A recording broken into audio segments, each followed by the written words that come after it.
Anyways, we'll move into our last matchup here. Missouri going to Norman, and you talked about a long streak. Do you know the last time that Missouri won a game down in Norman?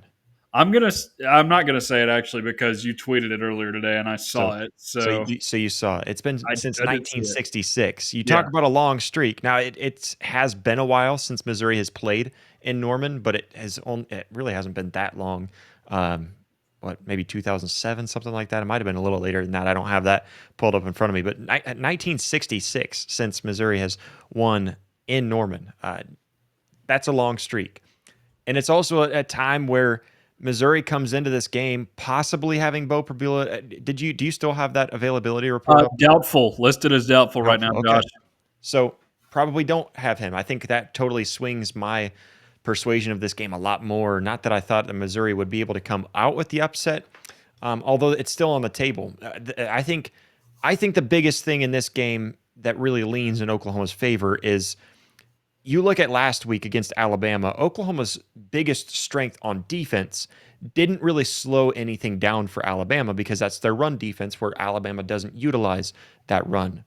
In this game, it's totally different where that run defense now stops their biggest contribution to their offense. You stop guys like Ahmad Hardy, who just had a 300-yard game last week. You stop him, and this looks like Oklahoma's strength now plays into their strength. And which one do you take in that matchup? Obviously, I think you lean towards Oklahoma just because they seem to be the more complete and more whole team at this point. And then, of course, especially with Bo Prabula being out and now on to really their third string quarterback. This game also being played in Norman. I think this game being played in Norman, an 11 a.m. kickoff when this is now a top 25 matchup is just absolutely criminal.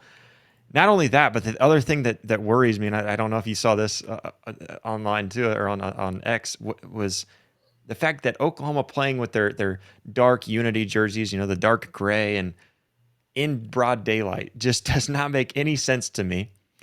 But then for this matchup on top of that, and so it does mean that Oklahoma, I believe, no, I don't even think this is homecoming. I think that had already passed, and so it's not even a homecoming or anything like that you could kind of feed into, feed a little bit into the fire. But I think Oklahoma, looking at how they have played here recently. And I think that the biggest thing that stands out to me, you can see on the screen, Oklahoma's turnover margin sitting at -2. And a lot of that comes from earlier in the season where Oklahoma just wasn't getting the turnovers. They had a couple against Temple. They finally started to get those turnovers against Tennessee and against Alabama. And that was basically the deciding factor in both of those games. I think that's a big thing for Oklahoma right now, where that defense finally tastes the blood. They finally taste what it feels like when they're able to get those turnovers, and that's the big thing that wins these games for them. And as you can see from Oklahoma's stats, that defense is what wins games for this Oklahoma Sooners team. And if they're going to make their way to the playoffs and be competitive in the playoffs, they're going to have to do that through this defense. I lean on the defense. I lean on the run defense being able to stop at least slow Missouri down enough to be able to come away with this one with a win. Tucker, how do you feel about the Sooners' chances here being able to close out the season? Josh, you're spot on about the run defense after having seen it in person, what it can do to a team. Because Tennessee, as it's been discovered by people who thought it was an air raid previously, the first two seasons that Josh Heupel was there. No, it is very much based on establishing the pass because you were able to run the football well. Tennessee overall has not been as effective at running the ball as it has been in years past, but make no mistake, that is something it still wants to do. And Oklahoma was very good about shutting it down. And you're looking at a lot of plays on first down that are just 1-2 yard runs. You're not getting that 4 or 5 that you want to get on first down.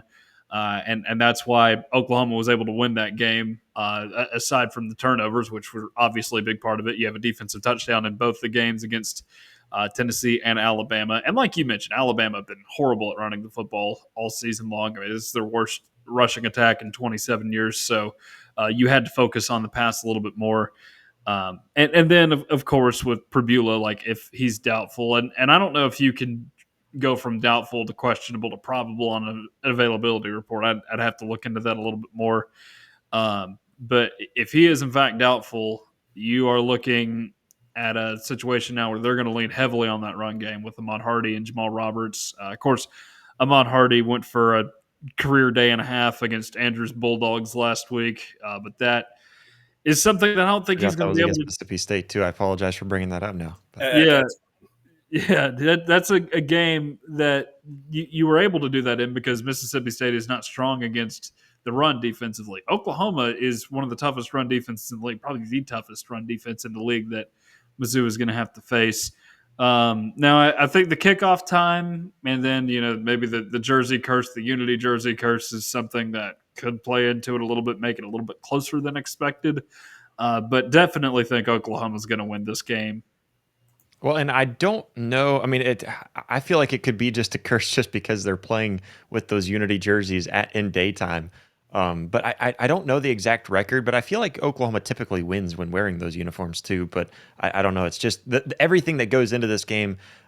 Andrew, I believe that this is possibly Oklahoma's most difficult game all season long, and it's not the most difficult opponent by far. But I think it's the most difficult game because of all the momentum that Oklahoma has built up for itself leading into this game. Are they able to carry that over, or do they get themselves maybe a little too ahead of them, ahead of themselves just a little bit too much, and they're not able to focus on the foe at hand? And that's kind of where I stand here with Oklahoma, really, in these last two games being very difficult for them, just because are you able to close this thing out and win against the team that you ought to win against? I think they can, and I do think, going back to talking about Oklahoma's defense, it is a favorable matchup with as well as they have played run defense this year.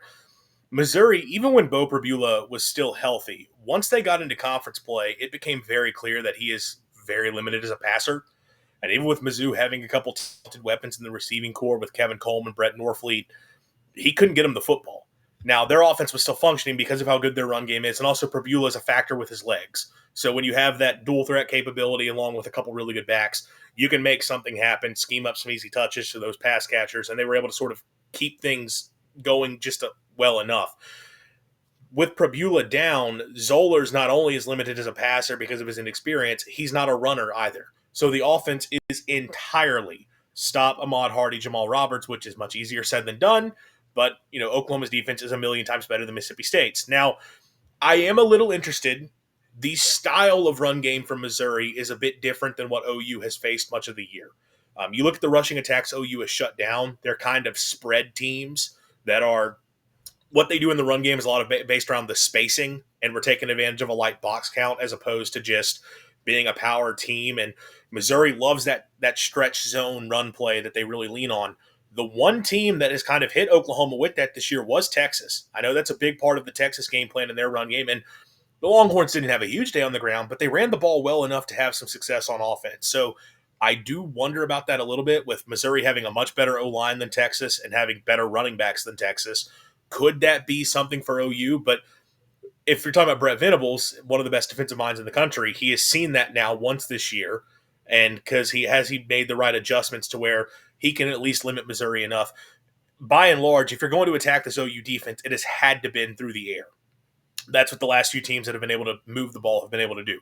I don't trust Missouri to be able to do that. As for the other side of the ball, I will say Missouri's defensive front against the OU offensive line, they're probably going to have some success in getting after Mateer. But Mateer being a guy who can extend plays with his legs, I do think you're starting to see some emergence of OU figuring things out a little bit more offense over the last few weeks and getting a little bit more consistent back into a rhythm. They're still not great on that side of the ball, but Missouri, if you're not giving up a sack, you can kind of move it on them a little bit. And Mississippi State saw that this past week as when they weren't under constant pressure and not just calling quarterback run a million times with a quarterback that can't run. That's not a problem for John Mateer, fortunately for OU. They were able to move it a little bit. So I think OU at home will be able to do just enough on offense. I think their defense, again, the style of Missouri's run game, I am watching for that. Does that give OU more problems than we've seen some of these other teams this year? But I ultimately would trust OU's defense at home. I think they get the win. I think they probably can cover that number. Yeah, I think if we're saying what should happen, Oklahoma should win and should cover, especially at that 7.5, where I believe it opened at 9.5. I feel confident that should happen.